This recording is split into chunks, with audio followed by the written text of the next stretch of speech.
Hi, my name is Deborah Medina. This is Nursing Healthcare Issues for Nurse 447 Issues in Transfacing Healthcare with Dr. Kelly Cole. The topic I chose is discharge planning and follow-up care. So the topic, discharge planning, is essential to ensuring that patients have a seamless transition from the hospital to their home or any other care setting. This includes inpatient or outpatient.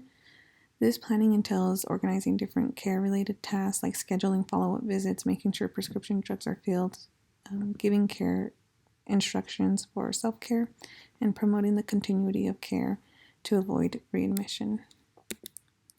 Background about this topic: historically, discharge planning was simpler in the past, but now it has changed, especially with longer life expectancy and medical advancements. Discharge planning, it covers long-term care, specialized rehab, home health care, just to provide that smooth transition from the hospital to those services. We want to avoid problems like prescription errors, poor follow-up, and confusing patient education, which can all result in readmissions.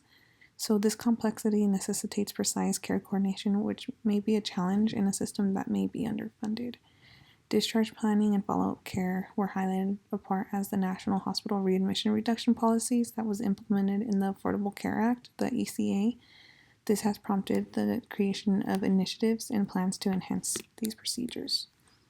The rationale behind this: in nursing and healthcare, follow-up care and discharge planning is vital because it has a direct impact on the patient and their outcomes, as well as admission rates. A well-thought-out discharge plan and appropriate follow-up can significantly impact recovery and satisfaction of patients, as well as avoiding complications that may occur. And then patients may encounter gaps in care, medication errors, or lack of comprehension of their care instructions without proper discharge planning and follow-up, all of which can have a negative impact on their health. Social determinants includes it takes health into account, such as unstable housing, lack of transportation. These are factors that, if not taken care of, can be difficult to carry out a discharge plan and could lead to poor treatment adherence and higher healthcare utilization. Healthcare providers can improve patient outcomes, streamline the discharge planning process, and advance an efficient and effective healthcare system by acknowledging and resolving these issues. Different hospitals do have different implementations of what they use for discharge. I have worked in hospitals where they do have a discharge nurse, like a care coordinator, and they talk in with the providers. In my old hospital, we would have huddles to where there's the care coordinator, the attending doctor, and other people that are on board, like physical therapists, respiratory therapists, occupational therapists, the nurse, of course, themselves. Sometimes they would bring in the aide to go ahead and speak about one specific patient and what they would do, what the plan of action is, and how they will continue to take care of them post-discharge. So issues with this: insufficient resources for post-discharge may prevent a patient from getting assistance and services they require to keep them improving. Delays in healings, a rise in readmissions to hospital, and poor health outcomes can arise from this. When it comes to follow-up care and instructions, communication breakdowns, including discharge planning, can make it difficult to understand and prevent medication errors, missed appointments, and insufficient care. A big thing that we do at the hospital, at every hospital that I worked at, is learning the patient's form of learning. So whether they are tactile learner, verbal learner, auditory learner, visual learner, we like to know that so then we could be teaching them. And it's something that I learned way back in nursing school too, that from the moment they're admitted, we're already planning their discharge because we want to see them get better. We want to go ahead and aid in the progression of their health. So discharge planning starts once they are admitted. So the availability of post-discharge care options for patients may be restricted by insurance coverage and financial limitations, which can present additional challenges. This may lead to patient receiving poor treatment and not having access to the resources they need to thrive. I know it's really great to have care plans initiated. We do have something that we have called IPOC, which is our sort of care plans that we use at the hospital that I currently work at. And it's to go ahead and implement these strategies to make sure that patients are achieving optimal outcomes to progress to feeling better. challenges that we face with discharge planning and follow-up care are limited resources, communication barriers, complex medical conditions, insurance coverage and financial limitations, social determinants, as I mentioned earlier, of health, and time constraints. So diving deeper into each of those, limited resources, it could be difficult to set up an appointment when there is not enough resources available, such as home health services, rehab centers. And another big one is communication barriers. So if the patient is not English speaking or does not speak any like the same language as the nurse, then educating the patient on policies, procedures, discharge planning is hampered, as well as cultural differences alongside with that. There's also complex medical conditions. So individuals with complex medical conditions might need access to particular treatments or equipment, specialized care, or coordination with several specialists. Putting these things together can be difficult and time consuming, which is why it's very important to keep on following up with the patient throughout their hospitalization and even afterwards. Insurance coverage and financial limitation. So arranging suitable post-discharge care can be difficult when navigating insurance coverage and financial limitations.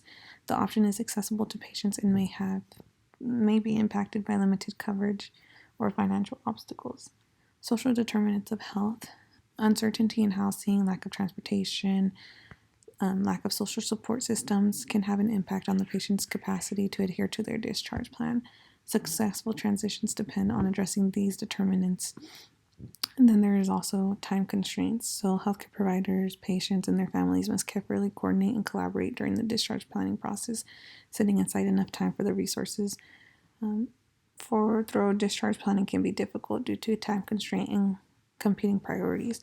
So back to the ACA, in hospitals, providers and the ACA work alongside together to make sure that a patient is discharged within a certain time frame, personally and nationally. So due to the direct influence and standard of care we give our patients, discharge planning and follow-up care are personal concerns of healthcare professionals. If follow-up care and discharge planning are not handled well, it can result in more work, stress, and difficulties in maintaining patient safety and continuity of care. Since it has an impact on healthcare systems nationwide, this idea is problematic. Raising hospital readmission rates, driving up healthcare expenses, and taxing resources that are all possible outcomes of inadequate discharge planning. We can raise patient outcomes, boost healthcare delivery efficiency, and advance improved system performance by tackling such problems. Here are some fast facts that I have found. So 1 in 5 Medicare patients return to the hospital within 30 days of discharge at a cost of $17 billion annually. And then an estimated 20% of patients with adverse effects within 3 weeks after discharge, secondary to miscommunication among patients, family, and healthcare providers, 75% of those adverse effects are preventable. Then there's patient satisfaction scores in the transition of care domain for the fourth quarter in 2019 at the project site that I had got this evidence-based practice, shows that it was lower than 48% than state and 54 national and 53 for benchmarks. So you see these numbers are outstanding, and they show us that we really need to do something about discharge and follow-up care. So we do have strategies implemented. Each hospital has their own set. These are supported by evidence-based practices, and they come down to these strategies. So improve communication, coordinate care, make sure to use technology, the use of community resources, advocate for policy changes, teaching self-care, and time management. So to improve communication, make sure patients and their families comprehend the discharge instructions by using plain language and their learning style. And of course, coordinate care. So to guarantee that every aspect of the patient's condition care is taken care of, organize care among various healthcare providers using a multidisciplinary team approach, getting them able to reach out to those that they need. What we had done in my previous hospital is the nurses would set up appointments to see their primary care physician after their discharge. And us as nurses, we would sit down with the patients and find out which day would work best.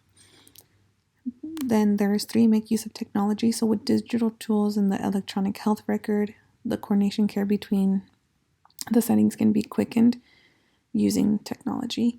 Making use of community resources, I will dive deeper into that on another slide, but such as Meals on Wheels, rehab centers, things such as Alcohol Anonymous, making sure that we are providing patients with that network of support after they are discharged. There's also advocate for policy changes. So this is a big one that I love to do, is to strive to have post-discharge services better covered by insurance and assist patients who are struggling financially, putting implementations into place, talking to whoever needs to be talked to within the hospital setting to make sure that there is a policy. There's also teach patients about self-care. So that's the biggest thing we could teach our patients to do, to care for themselves. Teaching them, and I always like to tell my patients that they are their best advocate. They know their body more than we would. They know what they're feeling, they know their signs, they know their symptoms, and we're here to help them. So teaching them about signs and symptoms, about their prognosis, giving them handouts, visuals, and even explaining to them.